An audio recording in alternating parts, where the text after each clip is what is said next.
With BC's economy on a slow downward trajectory, can the innovation economy boost the province's economic performance? The answer is maybe. But to do so, we'll need to train and retain our best and brightest, and also attract some of the world's best and brightest. Doing so won't be easy. There's plenty of competition for those brains. So what does BC have to offer? Half of our 2,000 companies in BC don't have employees.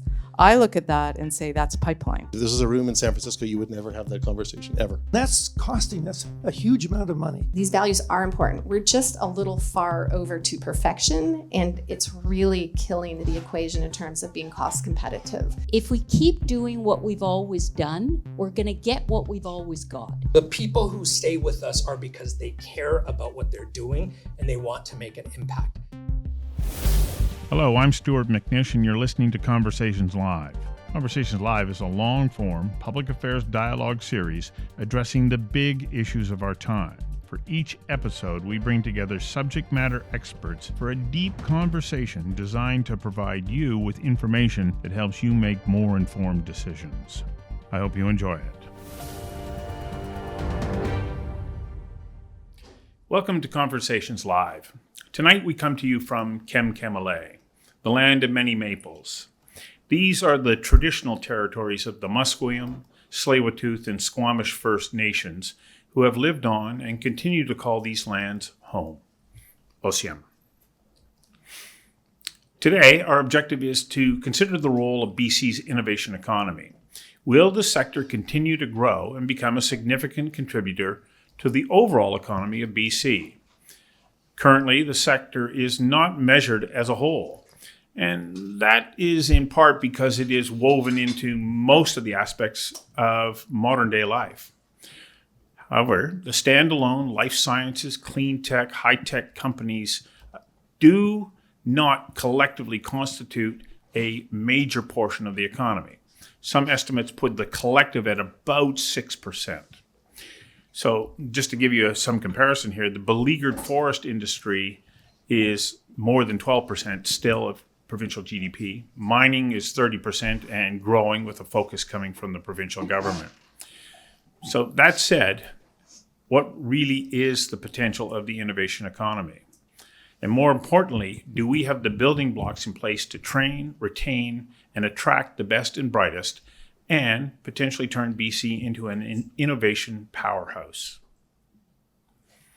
Conversations Live is a long-form public affairs dialogue series that seeks to balance our understanding of the big issues of our times. Our goal is to share ideas and insights that help each of us gain a greater understanding of our communities, our province, our country.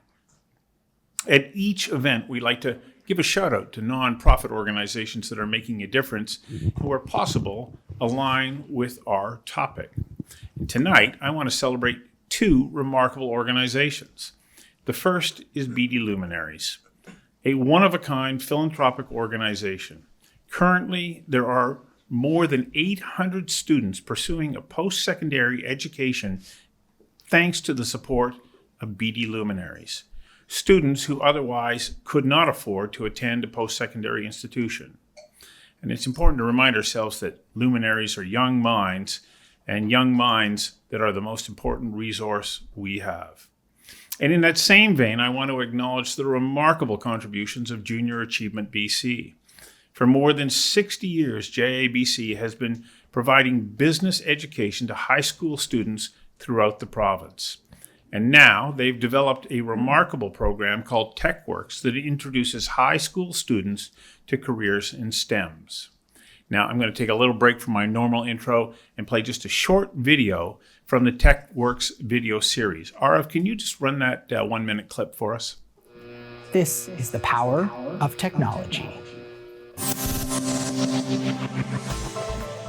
Technology isn't just around us, it's everywhere, shaping how we live, work, and even play. From the tools we use every day to the breakthroughs saving lives and our planet, this is all thanks to the advancements of technology. So, how do we harness this power? And how do you prepare to work in industries that are being revolutionized by tech? I'm Andrew McLean, and let's jumpstart your brain.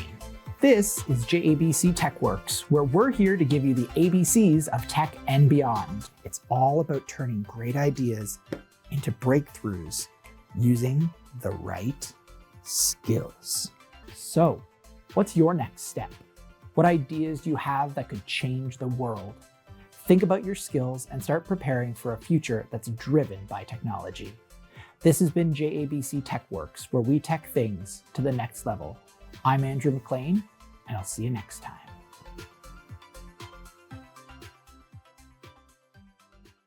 Andrew. So these two remarkable organizations rely on the support of community to deliver their outstanding programs. Both rely on support from mentors, volunteers, and organizations that offer opportunities to interns. If you are in a position to support them, I encourage you to reach out to them to see how you can help. Now, there are many organizations that help us to host Conversations Live.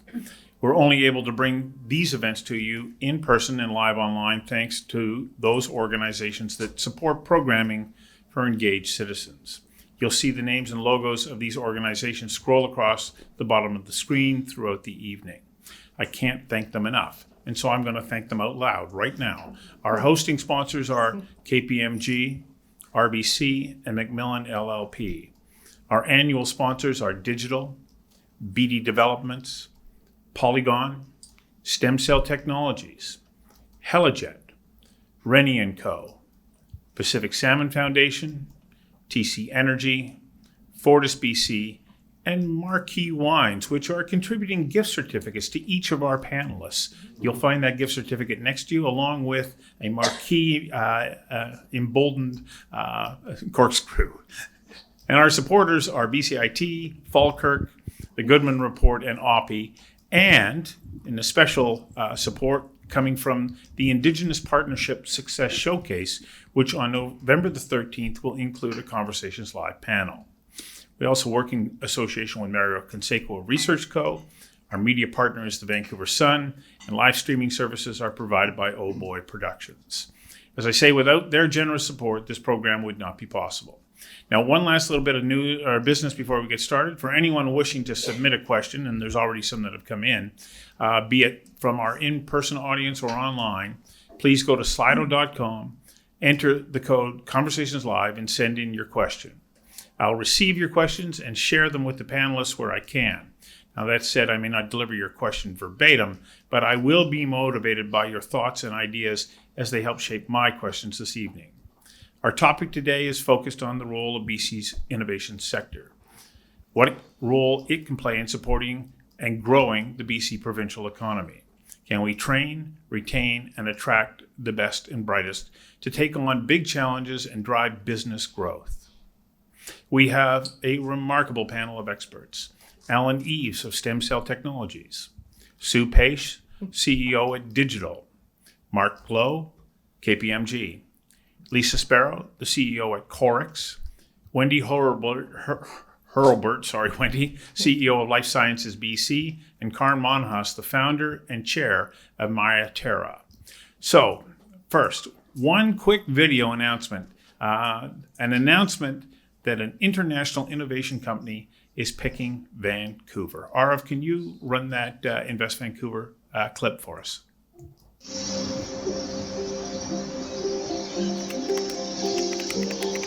Heidi Health worked very closely with Invest Vancouver. They were interested in this strong sector that's developing in healthcare and technology, but I think also the other piece that always attracts companies is the talent that we have within the Metro Vancouver region, fueled in part by our amazing post-secondary institutions. Well, here we go. Okay, Marc, over to you to begin with. And I start with you because you've spent a good portion of your career having recruited talent. And the question is, do we have what it takes to recruit world-class talent here in BC? Well, we certainly have all the ingredients. Fantastic post-secondary institutions that create this amazing talent pipeline that all the companies here in Vancouver and in BC draw from. Some amazing, anchor industries that fuel, as you were referencing, mining and forestry, which are actually, I think, you kind of reference it as taking up an outsized portion of the economy relative to innovation, but actually that's an opportunity if we flip it on its head in terms of where you might point some solution sets. Difficult to look out the windows. Your viewers at home won't see what I see, but I'm looking at a beautiful Vancouver sunset, and of course BC and Vancouver is a beautiful place to live.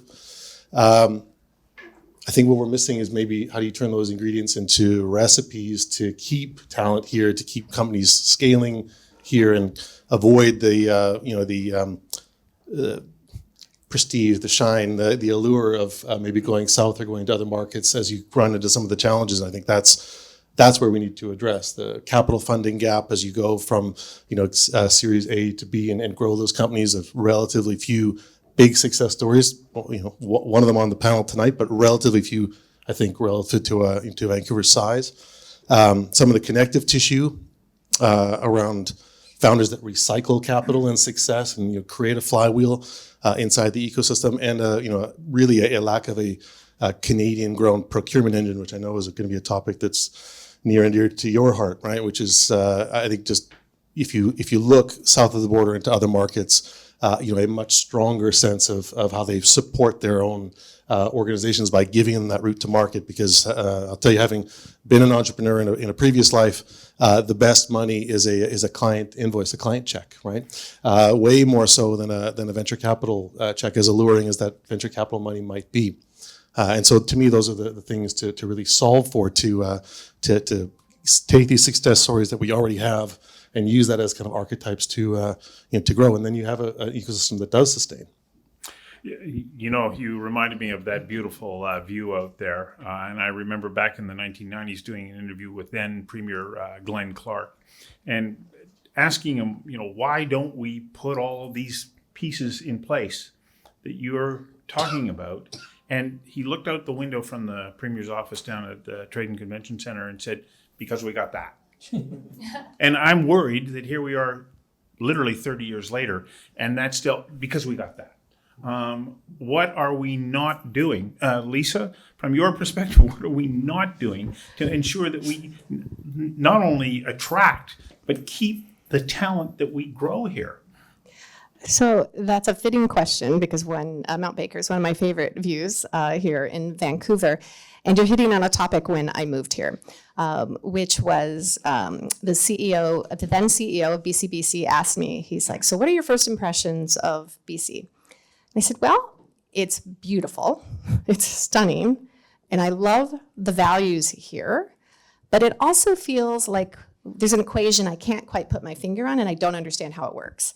We have a high cost of living, we have really high taxes, it's difficult to attract investment, and I'm not really sure how everything kind of keeps working. And that was when we came here almost 6 years ago, or over 6 years ago now. And I will say we've moved away from the equation gets more and more stuck in one that I can't quite figure out. And I have seen, in terms of what we're missing, so I actually would mildly disagree, but I have been accused of being pragmatic before, but I would disagree that we have all the ingredients, because a couple things we do need to kind of remove what I think in the past has been some caution tape to investment is actually now pretty firm stop signs to investment. And one of those is regulatory certainty. And pretty much here we have, I will say born out of values I very much appreciate and agree with, and it's one of the reasons that we are living here. But we have regulations that are born out of, so safety, one of my favorite topics, right? I'm an operator, I love safety. But we have so many safety regulations that we have, the costs are prohibitive for some investments. I had one company, I asked, hey, are we gonna get a second project? And they're like, we check scaffolding everywhere in the globe. We only do it daily in British Columbia. When I look at housing, we have roughly half of the homes in British Columbia that have space in them right now. Even though we have a housing crisis, we actually have space for people, but we actually can't get people to lease them because of other values that are also important. And I'm not actually suggesting in any way that these values are important. We're just a little far over to perfection, and it's really killing the equation in terms of being cost competitive. So I do think that we have the right ideas, but I think we just need to move them back to a pragmatic place. I almost feel like we can say, okay, well, we finished the conversation now. But we have so much potential. Wendy, from your perspective, when you look at where we're at, especially in life sciences space, what do we have going for us? Well, I think we have a lot going for us with life sciences, but then that probably is of no surprise that I think that. I mean, somebody already mentioned the great academic and research institutions that we have a long history of, and a number of CEOs are hiring leaders that I've talked to in our sector have often commented on the fact that our academic grads and researchers can hold their own amongst people all over the world. So that is a really big check. What we have a bit of a challenge of is the perceived opportunities that exist here. And I'm going to quote somebody that I spoke to about 6 years ago who was working in this space, and we were talking about housing affordability then. This was around the time you came.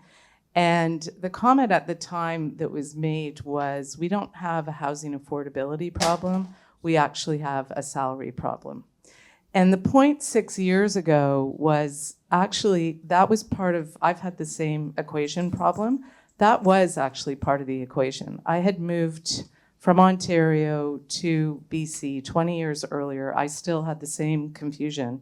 And I looked around and we had a salary cap of how high people could go. And some of that related to the lack of head offices here that you see in Ontario and Quebec. So if you wanted to become a VP in certain sectors, nothing to do with life sciences, you had to be back in the East.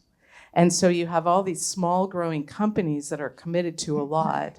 And you know, many of them in the innovation sector are risk-based compensation, which is different than the type of compensation you get in some of the more traditional sectors. Now, I would say 6 years ahead, we absolutely have a housing affordability problem, for sure, for lots of other economic reasons. We still have a bit of a salary problem. And post-COVID, our salary problem has actually been exacerbated because people are more comfortable with people working remotely. During COVID, we had US recruiters actually in Vancouver and Victoria offering for people to go and work for them, but they didn't have to move.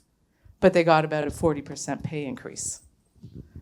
So, you know, there are fundamental things that are going on in our economy that we really have to think about and not assume that the equation you're referring to is just going to continue to work itself out.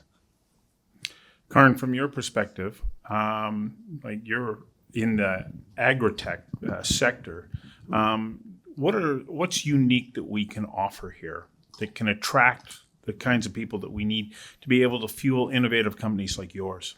Mm-hmm. Well, you know, I think on the positive side, just to start there, you hit on some of the key things. It is a beautiful place. People do want to come here. You know, we do attract a diverse workforce from all over the world, and the quality of life is a piece. I don't think we should take that for granted, though. I think there's a couple of other things that are going in our advantage. Trump is, you know, we're not the United States. People don't want to be there. There is, you know, just coming back from, you know, an international conference a few days ago, you see Canada has a really positive brand all over the world. But I think the X factor around BC that gets forgotten is the culture in BC has actually grown a type of person that wants to make a difference, actually serve, you know, there's so many companies that have grown out of BC that are driven by purpose.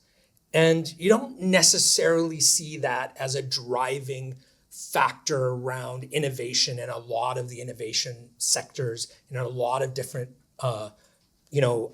areas or economies.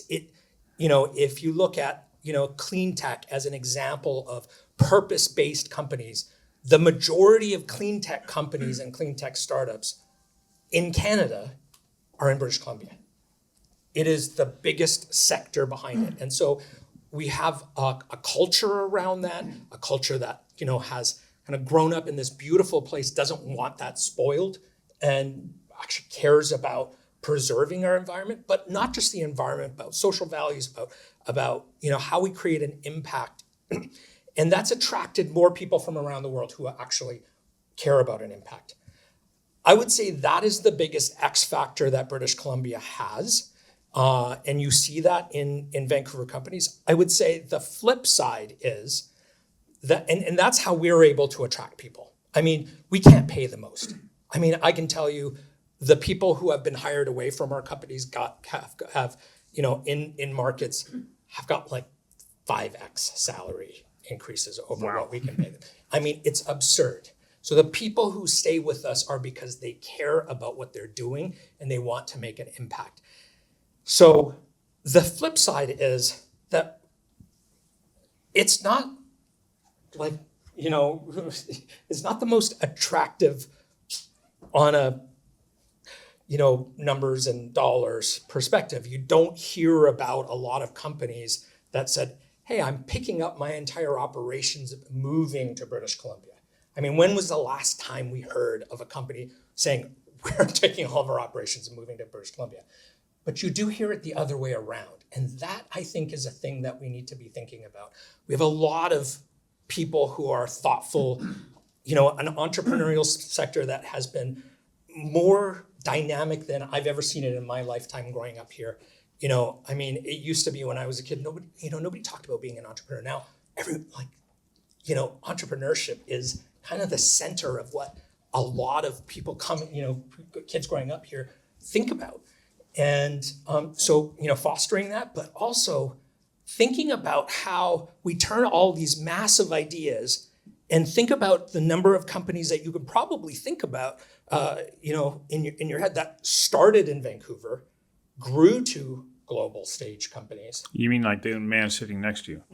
And left. Oh, no, he stayed. No, he stayed. Yeah. No, my point was there were a few, and I mean, Allen's amazing, and he had the ability to really drive to kind of create this. But we're in the same position. We were asked to pick up and move to the US and actually given checks and said, we'll write you the check if you guys pick up and move, and we refused to do that, somewhat to our detriment because it was harder to get capital here. But we do have to think about, we have a lot of smart people. We're creating incredible startup companies, but how do we grow those startup companies to medium-sized companies and medium-sized companies to large companies in Canada and make sure that they stay here in British Columbia? Sue, do you have an answer to that question? Well, Then I'll come to you, if I hadn't answered that question, I wouldn't be sitting here. So everything that Karn said, pretty much. I think we've got everything that it takes to be, and I don't use this term very often, a world-class economy. And it's not. Can you just check the? Oh, there we go. There we go. Okay. Yeah. Well, Start I'm not again. going to start again. I can't remember what I said.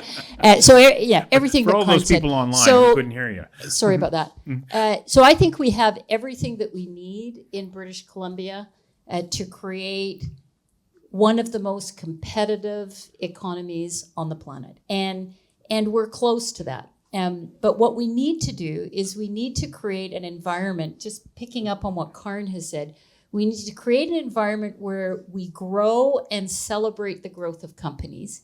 And then we encourage them and we create the environment so that big companies, not just STEMCELL and not just public sector organizations, find this to be the place they want to stay. Because if you look at it, if you think about it geographically, we've got the freaking home run here. We are but one flight away from the biggest markets in the world. We have a huge portion of our population that actually comes from those markets, speaks those languages, knows how to engage with India, China, and all places in Asia.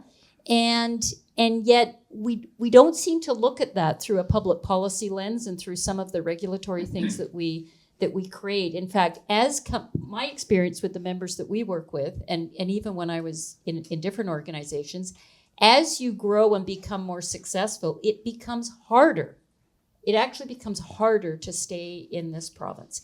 And so I think we've got, and I'll be interested to hear what Allen says, because I'm sure Allen had calls every day. I'm sure you've had calls in the past to say, why don't you just pick up and move, whether it's to Ontario or whether it's south of the border. And so it takes a real determination to grow this province, to keep your company in British Columbia and grow it. And that's something that we have to take a multifaceted approach. We need public policy that celebrates growing companies is a good thing. It's not a bad thing.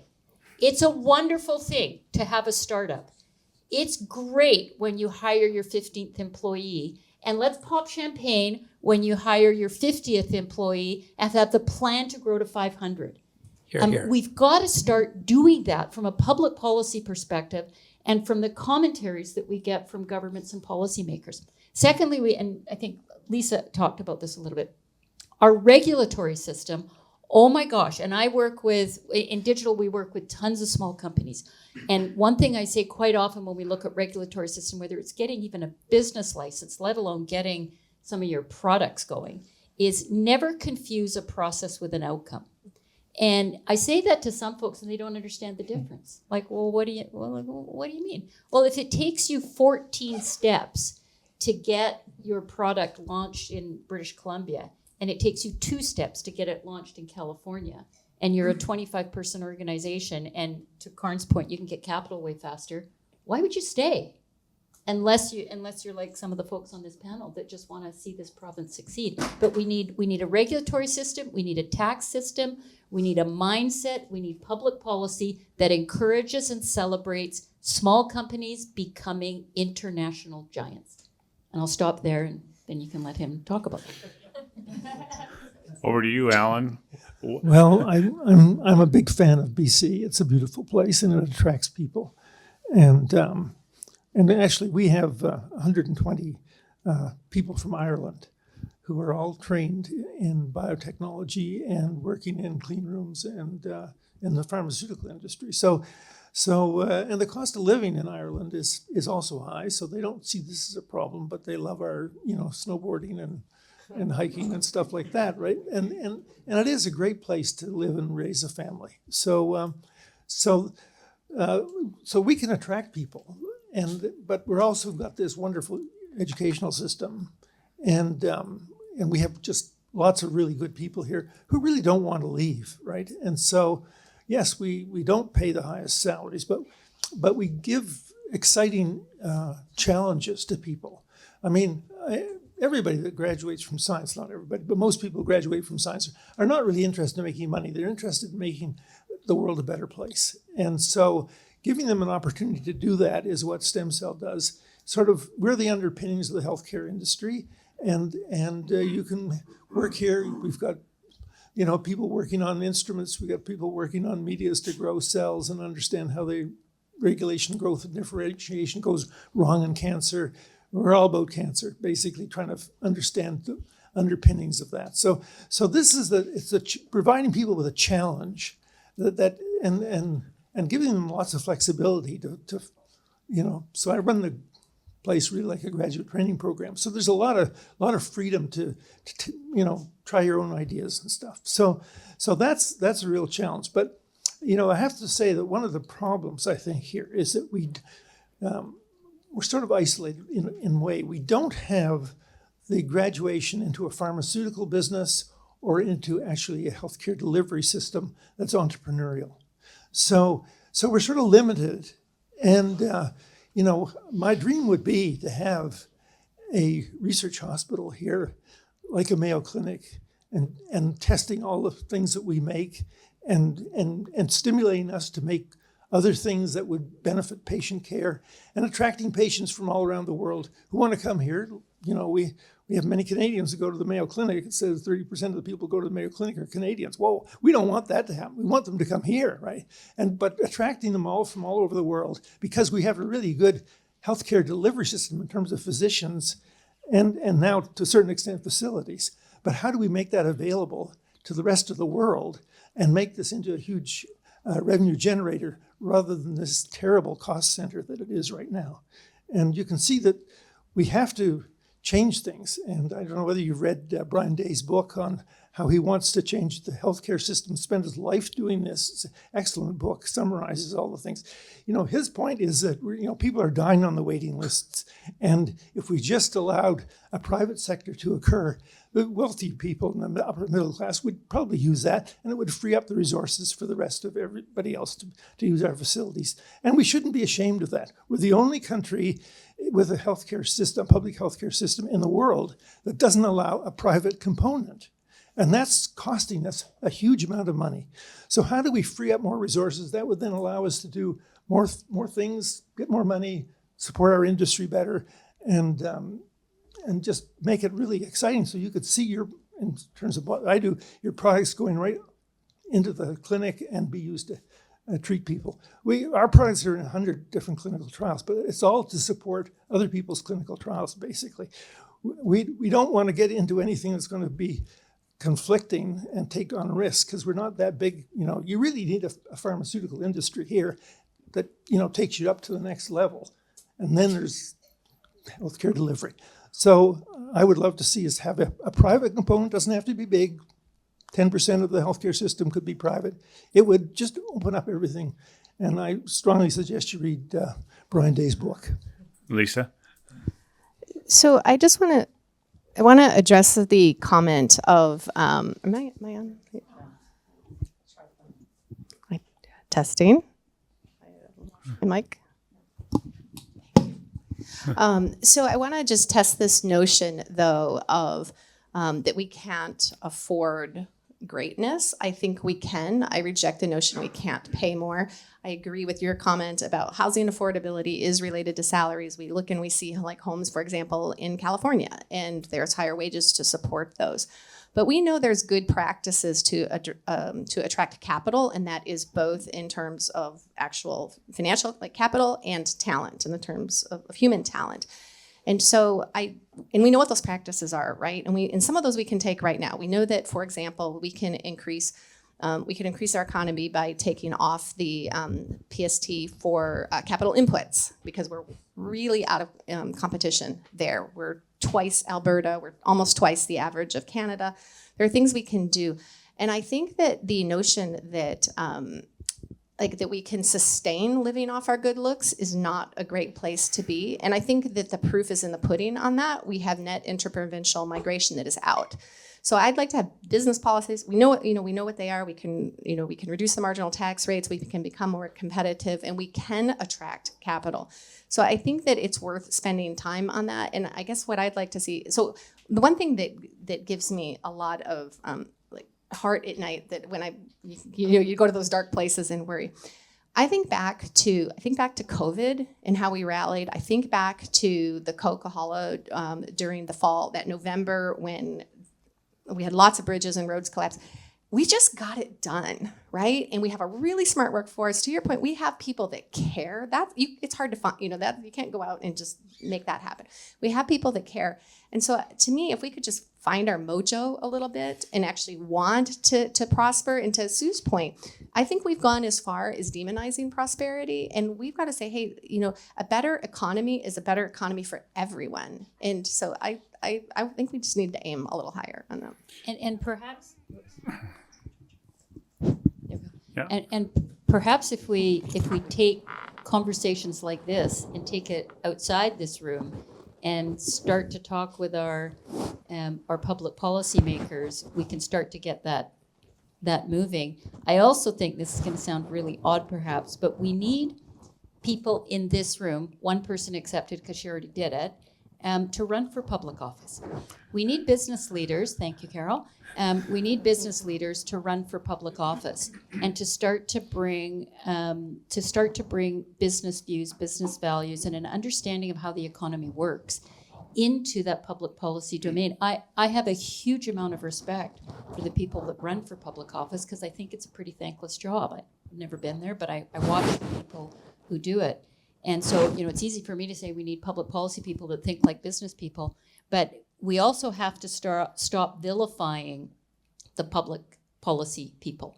And we start talking about the value of being in the public policy domain, i.e. being prepared to put your name on a ballot, being prepared to run for office when you're 15, 16, 18, 21, 30, so that becomes actually something that we celebrate and respect. Because one of the challenges we have now is we have a government view here, which I think every person there thinks they're doing the right thing as they see it through the lens through which they have grown and developed as leaders. And I have every reason to believe that every single person there is trying to build the best British Columbia they can. It's just skewed a lot to people who have never had experience in starting businesses, growing businesses, running businesses, making a balance sheet work, meeting payroll, all of those kinds of things that some of us here have sweated a lot. And so if we want to actually change things, it's not a light switch, guys.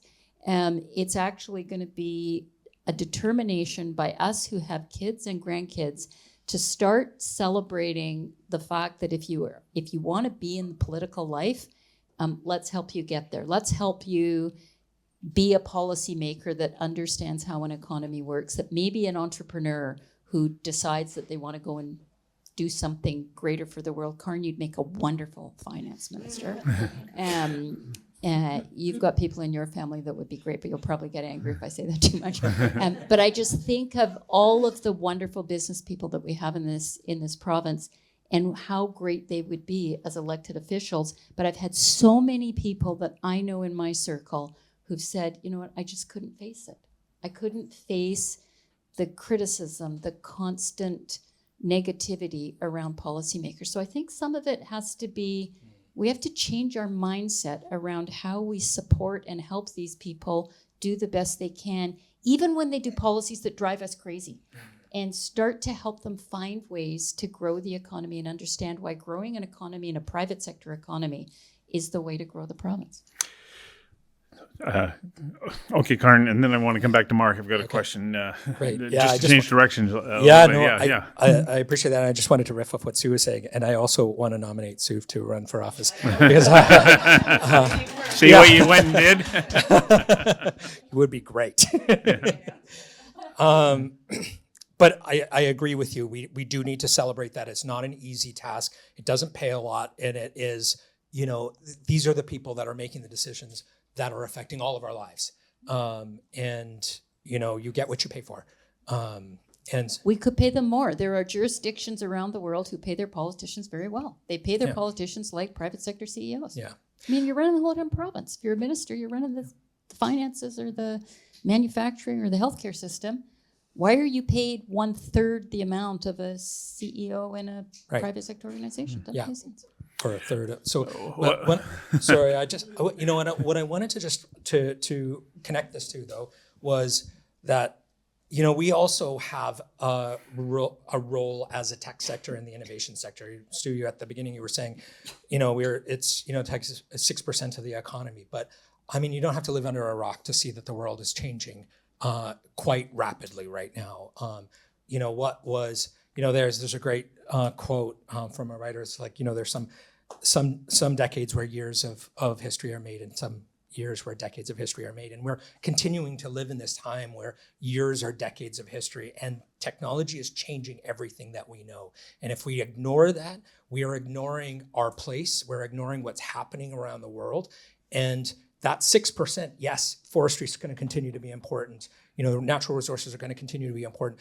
But what is considered a normal job today is not going to be something that we can count on next year, 5 years from now, 10 years from now. So if we don't get behind the innovation economy, that is going to be what drives the world. And British Columbia has an opportunity right now, and Canada has an opportunity to really make this its center because we have a lot of smart people and a lot of entrepreneurs. So the question is how? I mean, this is dating myself. I remember a time when I was growing up and there was an innovation agenda for the federal government. I don't know if any of you guys remember. There was an innovation agenda. When was the last time we heard about an innovation agenda? I mean, that is what we need to be talking about. What do we need to do to create Canada as the world's innovation agenda? Because it is not just an easy recipe that you just do one thing. I mean, you can see the previous government almost killed the innovation agendas, things like this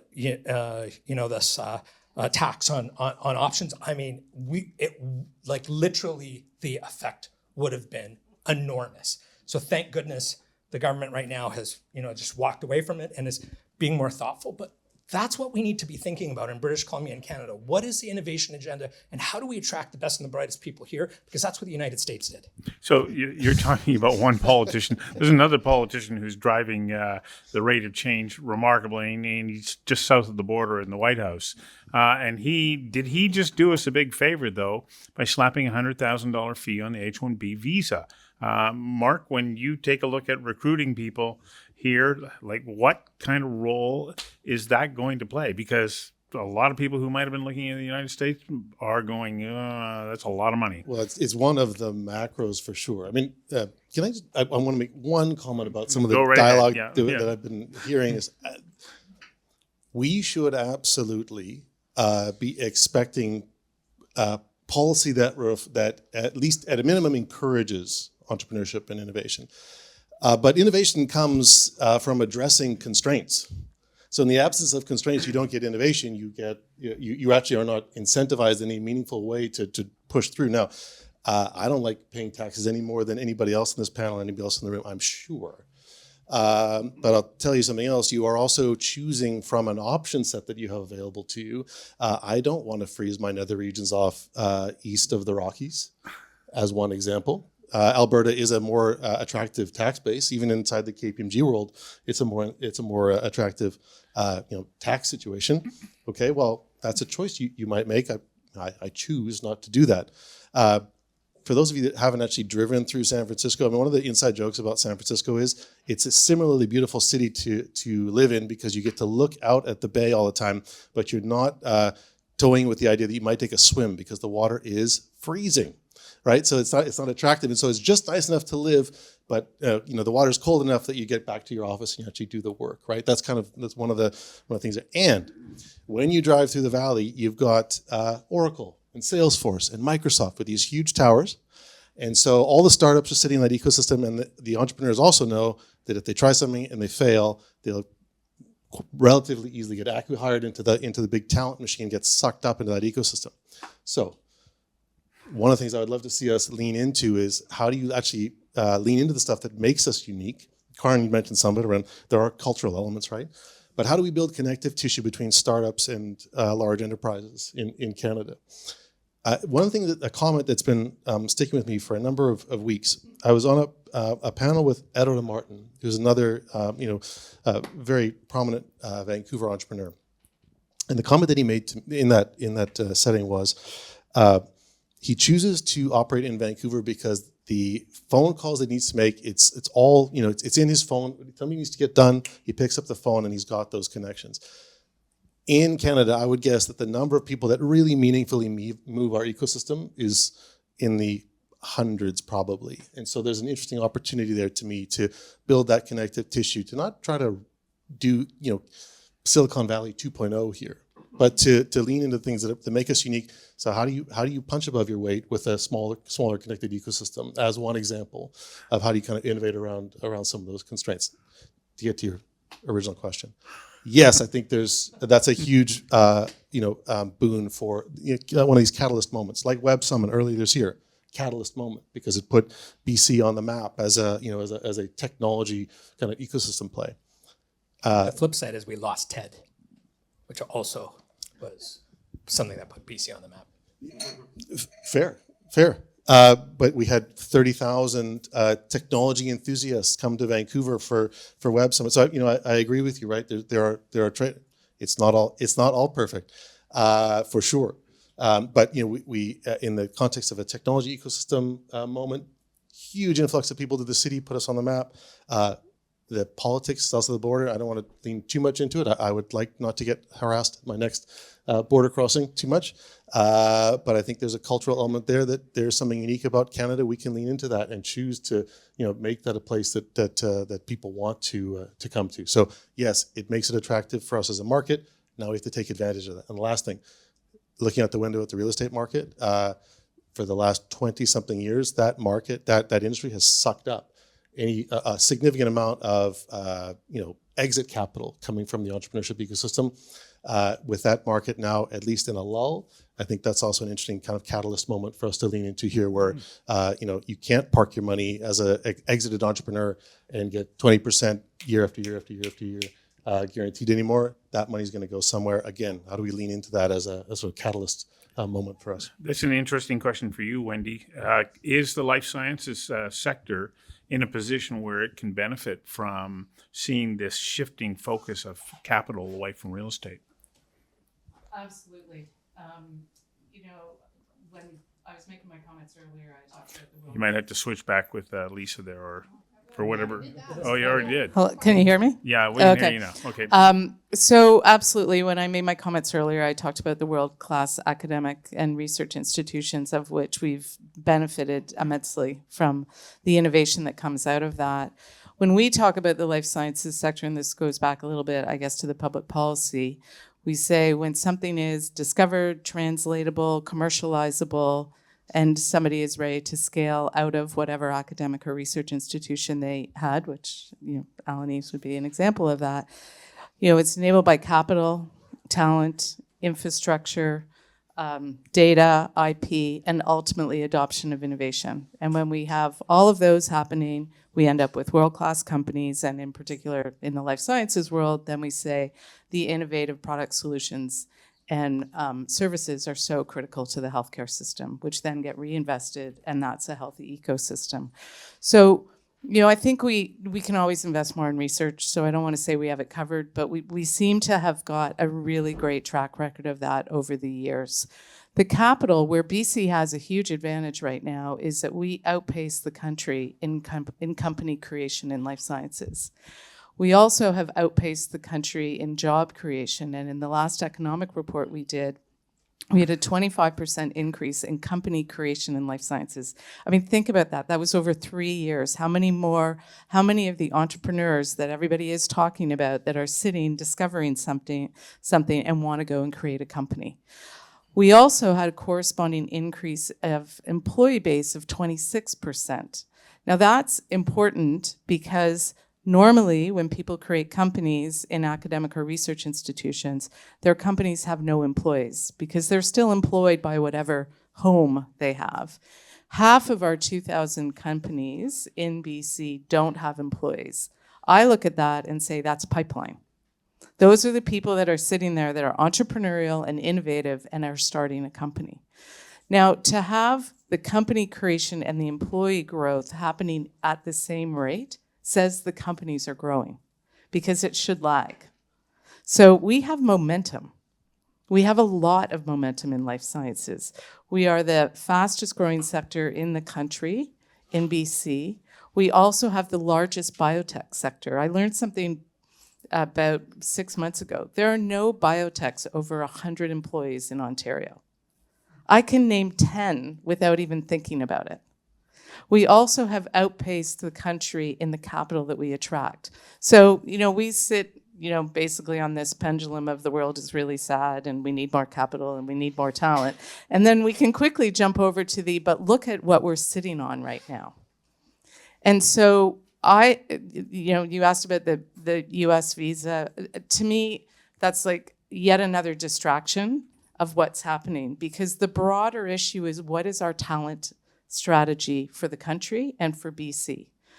About 18 months ago, we brought in some very significant restrictions around immigration. So we can get all excited about somebody might have to spend $100,000, but we need to open our doors in Canada first, because we put a huge cap on foreign students, which is, again, our pipeline. We put a huge cap on, we have many people in our sector and others that are benefiting from being a foreign student and are part of the foreign work student visa program that exists for 2 or 3 years after you graduate.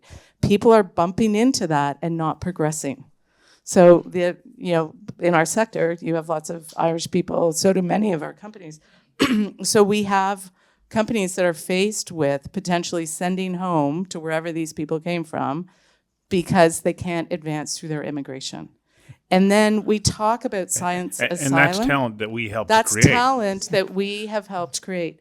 And then science asylum, I was at Bio, people were talking about it all the time. We need to open our doors to get people here. And when they come here, it's not only about salary. Are there labs? Is there investment in research that they can come and actually advance their research or advance their company? So I think it's broader than these like knee-jerk things that get announced every 3 or 4 days. It's a much more public policy, strategic conversation about, I can talk about life sciences all day long, but it's the same for clean tech. It's the same for the other economies. We have to have a coherent strategy, an industrial strategy, forward-looking strategy that, yes, our traditional sectors will always be important, but where are we also trying to go? And what is the talent we need for that? And do we have the levers in place to get them? And that's what, that to me is that we have a lot of things we need, but we have some public policy things and some investments that we need to purposely be bold about and be prepared to take those risks to get us to the next level, because we have the ingredients to get to the next level. I'm a big fan of that there are, my staff hears me say this a lot, that there's mistakes, but there's no accidents. And so I think we have to start from the place that we have the results here that we want. And so, because we're capable people, right? And so if we want a different result, then we have to kind of work backwards to say, what is it we're doing that is driving the result that we have? And I think that lack of strategy is really a big question. I'm not convinced that we know who we want to be when we grow up. And I think that we have to really have that high level conversation so that we can drive then the policies that come out of that. I think it's actually the opposite. I think it is an organic ground up. I like this, I like that. And then we just have a hodgepodge when we're done. Sue? Yep. Sue. So I just gave a bit of a negative commentary on public policy. So with conflict declared right now, I'm going to make some comments about public policy that I think is actually working. So conflict declared, the industrial policy that created the clusters works. Okay, I'm going to tell you it works. It was a big bet. And the bet was, can you put small companies, large companies, academics, community, government organizations around the table and get them to create technologies that have a first customer and create technologies that are better done together than any one of them could on their own? And it's hard to say. I can tell you it's even harder to do, because we've created in our entrepreneurial culture across the country, I can do it on my own, and I'm going to build my company, and I'm going to find a customer, and I'm going to get the investment, et cetera, et cetera. And it works, but I think Karn and Allen and others would say it's pretty hard. And we actually see a lot of companies, and it's been commented on, leave as soon as they leave the marketplace. They get bought out, they go to the States, and they don't grow. And I'll just give you a couple of data points. I'm probably going to get a phone hit at me because I got our PR person here, but I'm going to say it anyway. We've been around for 7 years. We just had an economic impact report done, completely independent. Sorry, we didn't use KPMG or any of the other big folks. And 12x ROI. So 12x ROI over 8 years. $324 million invested in digital has created over $4 billion in GDP. That's not bad. 34,000 jobs, 190 products and services in market in 93 countries around the world. That's the kind of industrial policy that we have to actually amplify. And when you look at places in Europe, look at Germany, they have 273 clusters. We have 5. So when we're looking at how do we grow the economy, if we keep doing what we've always done, we're going to get what we've always got. If we have the same industrial policy, if we celebrate small companies and then go, oh, well, they got bought out, that's good for them, or, oh, well, they went to the States, too bad, we've got 10 more to take their place, we're going to be a country, a province and a country of small companies. Small companies working with medium-sized companies that grow into big companies drive the economy way faster than a bunch of small companies. And so we have to take these unique or ambitious industrial policies and take a shot. If it doesn't work, kill it fast. But I'll tell you the cluster one, and I am completely conflicted, but when I came to this thing, I thought I'd give it 2 years. And I thought, let's see if it works, because if it works, it's going to be a hot damn, and if it doesn't work, I'm going to be first to kill it. And it's working. I would say, show me another industrial policy that's driven 12x ROI in 8 years. It's pretty good. And we've just started. And these products and services the IP stays in Canada. Most of the companies stay in Canada. I can't say all because of some of the comments earlier. They do graduate and they go to Europe or they go to the US, but less so now. They want to stay in Canada. So I think there are some good things that are going on. It's not all doom and gloom, but I think we have to be prepared to take a chance. Take a chance on something that we haven't done before. And there may be some other things coming on the horizon that will be different. And I'll just make one last comment. You look at Mr. Carney's announcement of his big projects, and you look at the talent that we need to just fulfill those big projects, it eclipses all of the talent that we've trained in Canada in the last year. So if you do the math, and I'll get some numbers to you in a minute, but if you do the math, the talent that we need is significant portions of our existing economy. So yes, we have to bring in people from outside the country. We have to open up the borders, and we have to scale and train and grow Canadians and keep them here. So, Allen, you are the example of startup, scale up. You're here, you're still growing, you're not going anywhere. From your perspective, what would you like to see happen that can help you to grow even more and to help to support an ecosystem here of like-minded entrepreneurs and companies? Yeah, there's several places that need to be addressed, and that is the startup area. Like, I benefited because we were in the BC Cancer Agency, I started selling stuff right from there, and then the board said you should start a company, and they were very supportive of me doing that, right? But you still had to take a chance. No, because we already started selling. We knew it was good. No, I've never taken chances.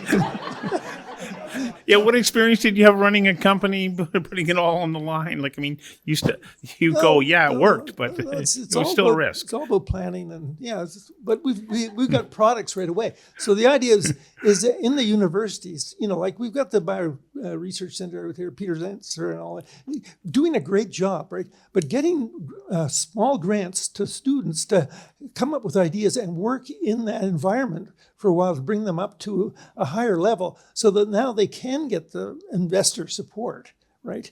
And they know, they know the value of it and stuff. So I think that's an area that we need to do. Use the universities better and get people doing stuff in the universities that's stimulating, recognizing their entrepreneurial ideas. And getting that. Then at the higher level, at STEMCELL now, we have great trouble growing because we need huge investment into new facilities, but once you get to a certain stage, you can't get any more money from the government, right? You're too big, right? But to really be really big, and that's what we really want. I mean, just think. What are the signature companies in Canada? Used to be BlackBerry, used to be Nortel, now it's Shopify maybe. Right? How do we get companies like that are truly independent, selling globally, very successful? And that's we need to support scaling companies as well as startup idea entrepreneurs, right? But I'm big on the entrepreneurs. I mean, part of our problem is that it is so beautiful here that people are not stressed, right? and so that's a problem, right? Mm-hmm. So I'm not saying how we stress people, but what makes an entrepreneur? You've got to have the fire in your belly to want to do this. And mine was I wanted to cure cancer, right? So I had a drive, right? And that was what I've spent my life trying to do, right? So you have to pick something that you think you want to do, and then drive it forward. And so how do we stimulate those things in people and give them the resources and help them to really do it? And healthcare is a great opportunity because there are all these things, and it's the biggest industry in the world in all its complexity. And it's a growth industry because everybody wants to live longer and not die, right? So it's a real opportunity. So anyway, I'm for starting sport for the really young people, get them going, and then also help the scaling companies that have already shown that they can survive internationally. That they're selling internationally like we are, because it doesn't matter. Only 3% of our sales are in Canada. Canada doesn't really count, right? It's how you get out there in the larger world and be successful. But helping that, how do we reinitiate a pharmaceutical industry in Canada that then stimulates us to have better treatment, and then the facilities that we would cater to the world with, and bring in even more revenue by doing that would be my dream. It's not going to happen too quickly, though. Wow, this is a great panel. We were already up against the edge of the clock, and we haven't talked about procurement. We haven't talked about commercialization from research. Like, there's so many other elements. But I'd like to just get a closing comment from each of you about what you would like to see in the next 12 months change ever so slightly, so that we can, when we have this next conversation, we're going, look at the progress that's underway, and we're starting to see growth. And Wendy, I'll just start with you, and then we'll come down the panel back towards Marc. I would like to, this is more of a general statement, I would like to see real public policy focused on growing the economy and being serious about like actual public policy. So what would that look like? For us in BC, we're the land of so many SMEs in our sector and others. We need institutional investing. We need the ability, especially right now, to try and grow our companies in Canada, and we need to free up some capital that is currently not entering into this particular sector. It's entering into traditional banks, retail, shopping malls, etc. So I won't go on more about that. I think we have to be very strategic about talent, as I said. We have to think about, not just so we shut the immigration doors. Now we don't want to just swing them open and, be a boomerang effect, but we really need to be thinking strategically about talent. I also think we need to, I want to challenge you back on the 6%. I've been trying to do this math through this whole panel. I think the number is higher because I know the life sciences sector is about 3% of the economy. But I also think we have to stop channeling and pinholing innovation in this like small little economy. Like the forestry sector is innovative. The mining sector is innovative. Like we have to stop thinking about, innovation is just kind of over there somewhere. And, maybe it will build off of its promise one day. It's almost insulting to all the other sectors by suggesting that they're not being innovative. So let's change the way we talk about innovation and change the way we talk about the future, as opposed to just saying, those little guys, they'll get to it. But we've got bigger problems to deal with in an auto sector because all of a sudden it's at risk and they're not part of the innovation economy. Like that's a ridiculous conversation that we as the public allow to happen. Lisa. Yeah, so in the go big or go home department, I'm going to stay right there with you regarding the economy. And I think you hit on innovation. Allen, you mentioned, you didn't say this exact word, but it's a bit of competition, right? And we're very comfortable here. And we know that both of those things are components to increasing productivity. We also know that our productivity in Canada is in the tank, and we are the lowest among the OECD countries, period. We know that links to a increased standard of living for everyone. And so to me, and we know what the recipe is though, right? We don't even have to look that hard. And so I would say let's a bit of look ahead to the policies around, it's innovation, it's competition, it's taxation, it's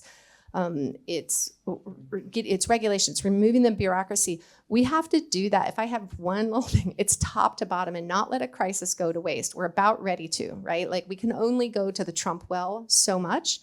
But we have, I think, reasonable permission now to make top to bottom changes. It can't just be the Fed, it can't be the province, it can't be Metro Van, it can't be North Van. It has to be top to bottom. We realize we want a different future and we need a leader who will paint that future, and then we need policy to come in behind it. Karn? Yes. Yes.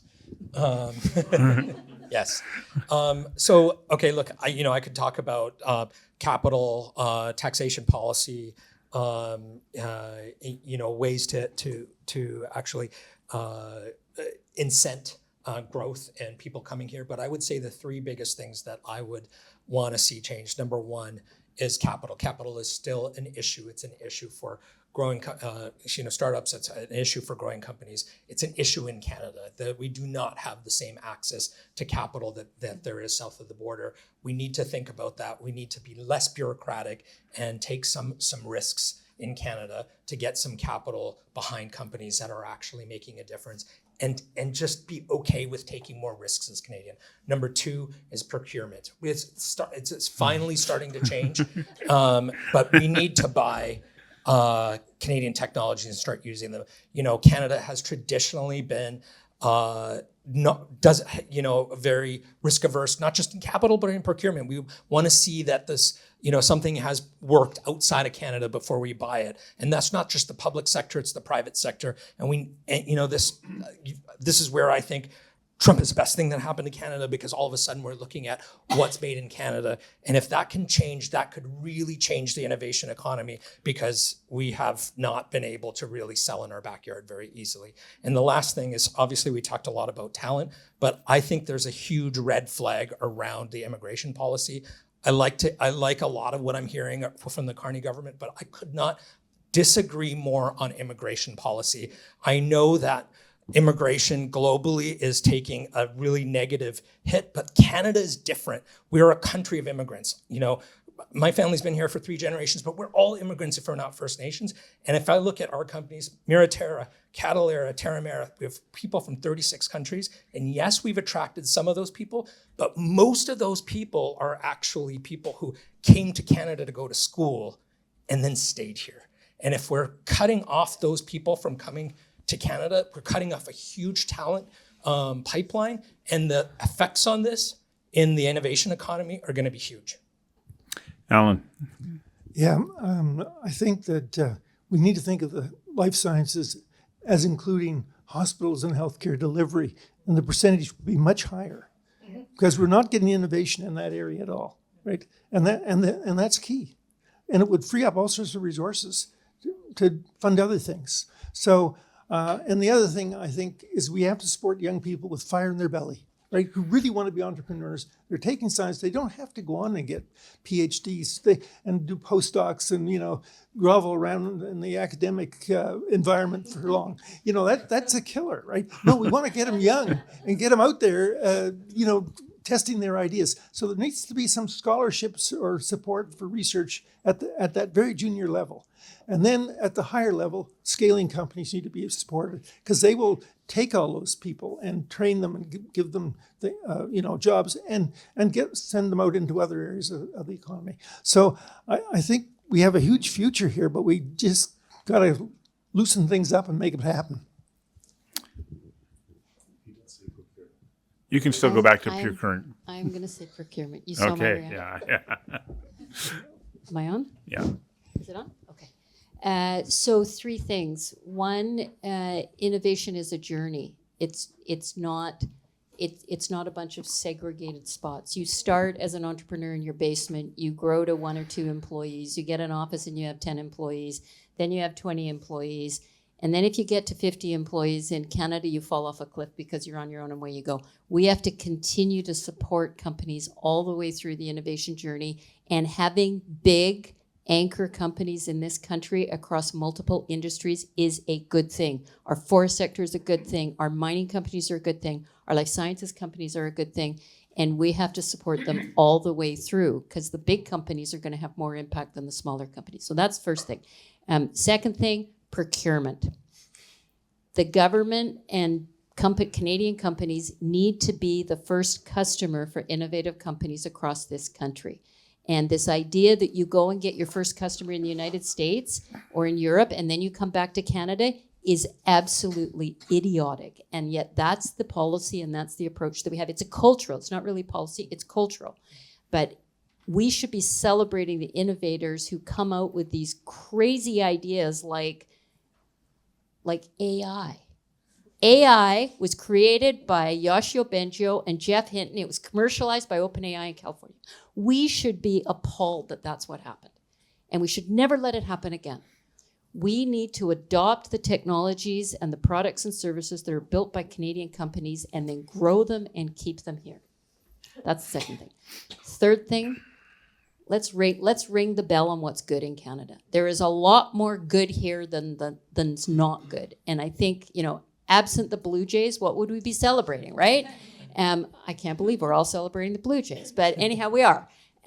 But go Blue Jays. It was a great game last night. But seriously, on the industrial front, let's be really, really proud and wave our Canadian flag and show support for our Canadian innovators. And let's not be afraid to do something different. And so I'll close with my little advertisement about the clusters again.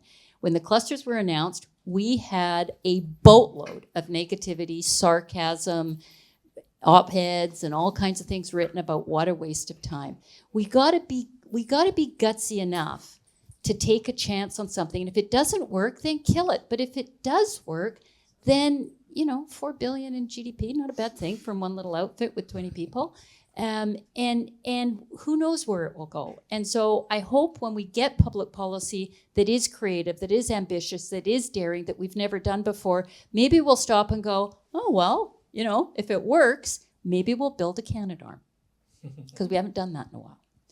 And maybe we'll build the most ubiquitous treatment for AMR in the world, from Vancouver up the street, now deployed in 93 countries, reducing mortality that could be 30 million people a year. Maybe we would do that. And so let's be prepared to take a chance on something we've never done before. Mark? I have to follow that, really. There was that guy that hit the home run for the Blue Jays last night. Springer? This is your chance. This is my Springer dinger. Okay. I think I'll pull on bits of Sue and Karn there. I would love in 12, 18, 24 months' time that we've made some strides around the culture of entrepreneurship in Canada. As having a little chuckle as Karn was you're talking about the immigration policy, and I'm a white guy in Canada. It took my family 4 generations to birth a native-born son. Right? That's how long. So I get that. That's our family's story. Think about that for just a second. People doing the math. How did that work? Grandparents, parents, myself, my sons are the first Canadian-born kids in our family. So that story is near and dear to me. And when you see immigrants come from all around the world to come to Canada to start companies, within a few weeks, months, whatever, we're having a discussion around policy. And you would never have that conversation. If this was a room in San Francisco, you would never have that conversation, ever. You'd be talking about technology, you'd be talking about markets, you'd be talking about customers, you'd be talking about growth, which VCs can you get introduced to, who's my next head of sales going to be, whatever the case is. I understand the context of the conversation, but it's an interesting Canadian phenomenon where we're kind of waiting for a better shred to come along to incentivize us. One of the great things about digital, by the way, is that it's a commercial construct that gets route to market, right? So you're not sitting there going, well, what are the tax incentives? You're saying, how do we actually incentivize companies to grow and scale and find customers, right? So cultural elements, and part of that, I think, is about getting large Canadian corporates bought in around the idea of entrepreneurship, pull them closer to the ecosystem with things like digital and other programs and other just grassroots types of activity that happens in the ecosystem, so that you're building that. It doesn't have to be an American model of entrepreneurship, but one that says, whatever the boundaries are, I choose to be here, I'm growing here, I'm going to succeed here. Shopify being a fantastic example. Even though Toby will make all kinds of comments about Canadian policy, economic policy, and whatever, it's still an amazing Canadian success story that they chose to keep in Canada in a very unique and unusual market on top of it. And so that's something that we can draw from, and the stem cells, and so let's see if we can't grow that book even further. Well, I hope so. I hope tonight's conversation will ignite some more thought and that we can share it on a broader basis. Of course, we'll produce clips from tonight and put them out there. What I'm struck by is going back to, what do we want to be when we grow up? Do we have a grand vision? Do we live too much by the precautionary principle? Unless it's perfect, we're not going to move forward. And more importantly, why do we make it so difficult for Canadian companies to be able to sell their own products here? I've got a fantastic young entrepreneur coming in a couple of weeks. She and her company, Meta Optima, they've created a product that they're selling around the world, and they don't sell it in Canada because we classify it as in a grade that makes it too expensive for her to sell it in this country. And I mean, these are the kinds of rules and regulations that we seem to keep putting in place in this country.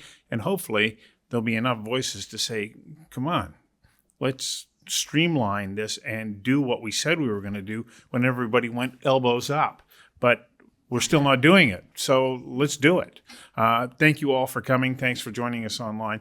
Thank you to our amazing panelists. I want to let you all know that you all get to take home the coveted Conversations Live mug and your gift certificate to Marquee Wines and the Corkscrew. So thank you very much.